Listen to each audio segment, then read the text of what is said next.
So you have to remember, though, that the power that they want to take back is done by making men complacent, which I think is probably the only truthful part of the Barbie movie.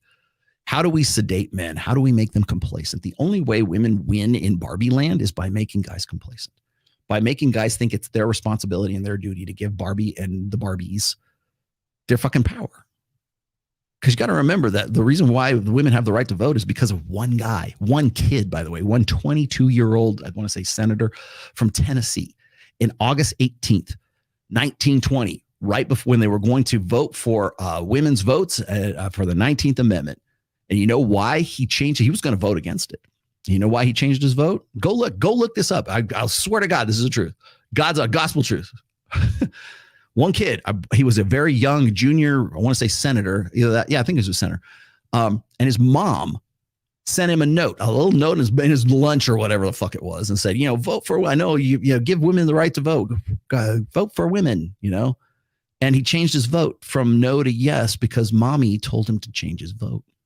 It took one beta male, one guy who I better do what my mom said. Like that took one kid to give women the right to vote. So ladies, your right to vote depended on one simp, on one beta guy who did what one mama's boy who did what his mom told him to do.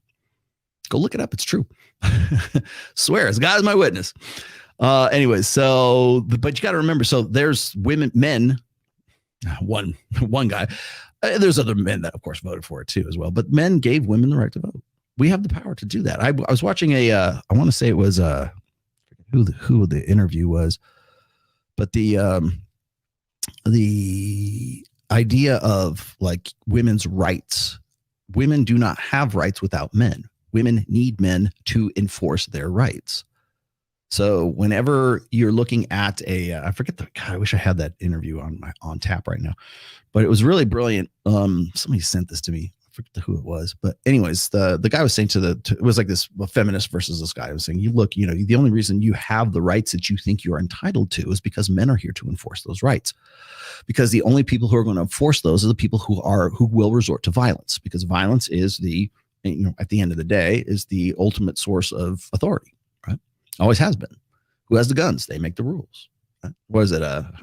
Starship Troopers? What the violence is the ultimate authority that all authority is derived from. I think that was Heinlein. I'm probably paraphrasing it and butchering that. The supreme authority from which all other authority is derived from. And women need men to enforce the rights that they have, because if they don't, then they don't have those rights, because that's really what a right really comes from. You got to be able to back it up. I have the right to this. No, you don't. Well, yes, I do. I'm going to kick your ass if you say you do. Okay, well, then that's how it works out, right? I mean, at the end of the day, you know what? Like I've had this conversation with Mike before as well. When we talk about military power, and it's like, well, the U.S. military powers or U.S. Power as a superpower is enforced by, let's see, the stealth bomber, the Abrams tank, and he was running down all the military hard work. And he's not wrong. Like that's really where it's derived from. Women have rights and they have votes because men allowed them. They gave that to them because we became complacent. And there'll be men who will be, white knight, and will white knight for women. And it's like, hey, you leave her alone. Yeah. Well, as long as women can, men conquer worlds, women conquer men. That's how women have rights. That's how women have power. It's because it's enforced by masculinity. It's enforced by men. So, and then in the movie, also, they sort of subvert Ken versus Ken.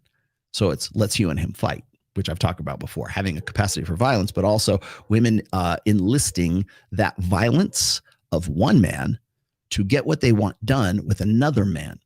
So it's the concept. I've written several essays about this. It's called let's you and him fight, meaning like women will pick fights with another guy and say, hey, you go beat him up. He insulted me. All right. It's this one. You see this all the time. Guy, this is so bad too. Don't look this up. Please don't look this up. But I just saw this video of this guy who there's a girl, and then there's the ex-boyfriend, and then there's a new boyfriend. And the guy just basically confronts him on the street, guns him down. And then he's just talking, and she's just losing her shit because he basically just killed the guy in front of him. And then he kills himself right in front of her, kills him, kills himself. Kill the beta before it kills you, and kill the beta before you kill somebody else. Because that's really that you want to talk about simp beta behavior. That's the ultimate expression of it right there. But again, it's lets you and him fight. Whether a woman is doing that intentionally or not, I mean, women can manipulate guys to do that, but it's a dynamic that exists between men and women when there's a woman involved. When it's mate guarding and jealousy are very powerful emotions. Jealousy is an emotion, but mate guarding behaviors are very powerful in men and women. I don't think women realize that maybe they think they're being cute, or they're I don't know, yeah, maybe see if I can get him to kick his ass, right? Maybe that guy actually kills that dude because that woman didn't realize the potential that her boyfriend or the ex-boyfriend had to engage with the other guy. Oh, he insulted me. Go kick his ass. She's a little drunk and tipsy at the club. Huh? Okay. Comes down, and now he spends the rest of his life in jail. I knew a personal story. I knew a woman that I hired and I worked with for a while, whose ex-boyfriend was serving not life, but like a very long, because it was a minor when he did this, but he ended up stabbing to death like multiple times her current boyfriend, and he was the ex-boyfriend. And she told me all about this at the time, and I was this was like before I was writing and everything else, and I thought, wow, that's a pretty powerful. She says, I didn't think he had it in him. I didn't think he would do something like that. I thought, she thought she was just sort of playing off. Like women like it when guys fight for them. Like they love to be the object of desire, right? It's what like Shakespeare's written about. It's like it's a romantic ideal until a guy stabs the other guy 32 times and spends like half his life in jail because he thinks that she's his soulmate, and if he can't have her, no one else can. And now one kid is dead. It's like, keep them separated. So